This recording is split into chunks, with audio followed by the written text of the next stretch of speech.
Oke, assalamualaikum warahmatullahi wabarakatuh. Langsung aja saya akan memberikan argumentasi ya terkait dengan tes P3K guru tahap 1. Kita sudah mengetahui bahwa selama ini atau desas-desusnya tes P3K itu ada perubahan afirmasi, tetapi perubahan afirmasi tersebut lebih condong ke usia 50 tahun ke atas. Oke lah, kita semuanya menghargai hal tersebut ya. Karena melihat situasi para guru honorer yang usianya di atas 50 tahun, tentunya kasihan juga ketika disuruh tes menghadapi laptop maupun komputer gitu ya. Tetapi yang disayangkan itu adalah belum ada desas-desus ya terkait dengan afirmasi masa pengabdian. Tentunya hal tersebut penting untuk kita kaji. Kenapa masa pengabdian itu belum juga ada atau mungkin desas-desus afirmasinya.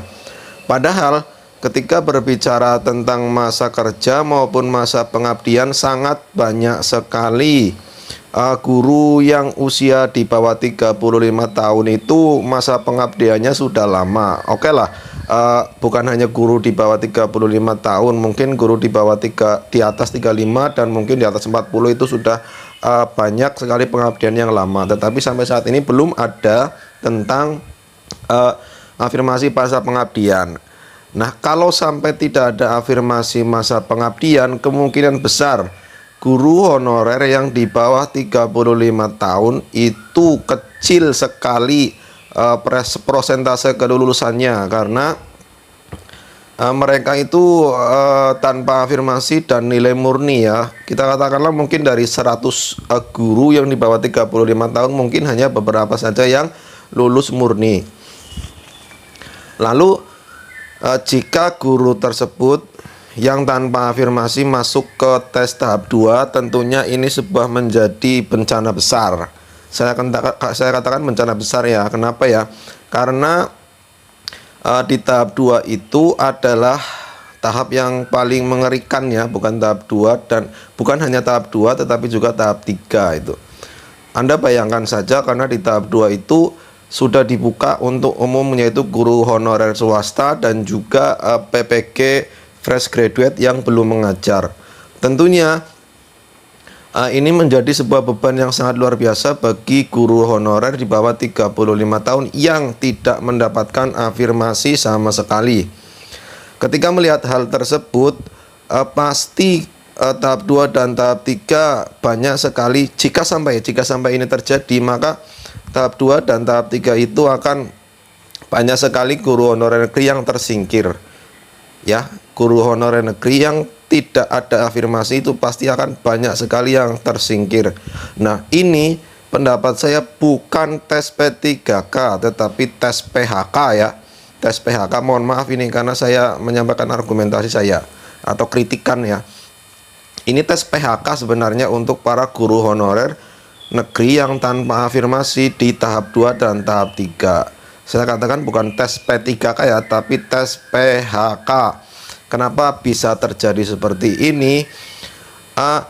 Anda bayangin sendiri aja, Anda melawan sesuatu yang musuh Anda itu sudah bisa dipastikan nilai teknisnya itu maksimal atau mendapatkan afirmasi 100%, yaitu menggunakan cerdik dan juga hanya cerdik ya, hanya menggunakan cerdik itu. Jadi kalau diteruskan di tahap 2 dan tahap 3 ya otomatis susah sekali gitu. Itu artinya di tahap 2 dan tahap 3 sebenarnya kita itu mau disingkirkan mungkin secara pelan-pelan. Itu menurut saya hanya itu. Atau mungkin tahap 2 dan tahap 3 ini guru honorer negeri yang di bawah 35 tahun itu sebenarnya hanya untuk masa saja, masa hore ya, untuk ikut-ikutan lah, untuk meramaikan hasanah tes ASN P3K. Kenapa saya bilang hanya meramaikan? Karena apa ya? Karena nggak dapat afirmasi sama sekali tentang masa pengabdian ya. Itu kan merupakan hal yang sangat menyedihkan ya buat tes P3K atau peserta tes P3K yang usianya di bawah 35 tahun. Itu sih menurut pendapat saya. Saya berharap sih di tes tahap 2 dan tahap 3 ada sebuah kebijakan yang apa ya, yang menguntungkan atau mungkin berpihak kepada guru honorer negeri. Kenapa? Karena guru honorer swasta itu ketika mendaftar tidak lolos, dia itu akan balik lagi ke sekolah asalnya. Dia itu aman, posisi dia itu aman. Tes, ikut tes, lulus ya alhamdulillah, nggak lulus ya saya masih ada sekolah asal. Berbeda dengan guru honorer negeri. Kalau Anda nggak lulus, otomatis Anda bingung, Anda mau balik ke sekolah asal, otomatis sudah terisi. Ini kan sebuah dilema ya, sebuah dilema di tahap 2 dan tahap 3. Ini sebuah dilema yang sangat mengembirakan, sangat menyedihkan itu ya, sangat menyedihkan itu. Bagaimana Anda bisa belajar ketika posisi Anda ini sangat-sangat apa ya, di ujung tanduk gitu loh. Anda panik, tapi Anda disuruh belajar juga gitu. Posisi panik itu otomatis ketika belajar akan susah untuk apa ya, untuk memahami materi dan sebagainya gitu. Anda bayangkan aja lah, Anda bayangkan ya, ketika Anda belajar, Anda itu tegang, panik dan sebagainya, otomatis akan susah sekali untuk menerima ilmu gitu loh. Itu sih alasan saya terkait dengan tes P3K tahap 2. Jadi mohon maaf ya. Mohon maaf, ini hanya argumentasi. Kalau ada salah mohon diberikan saran maupun kritikan. Jangan menghina saya atau jangan menghujat saya ya. Saya itu apa ya, jangan menghina atau mungkin menghujat pribadi saya gitu. Terima kasih. Dari saya mohon maaf bila ada kata-kata yang kurang berkenan, mohon sekali dimaafkan. Assalamualaikum warahmatullahi wabarakatuh.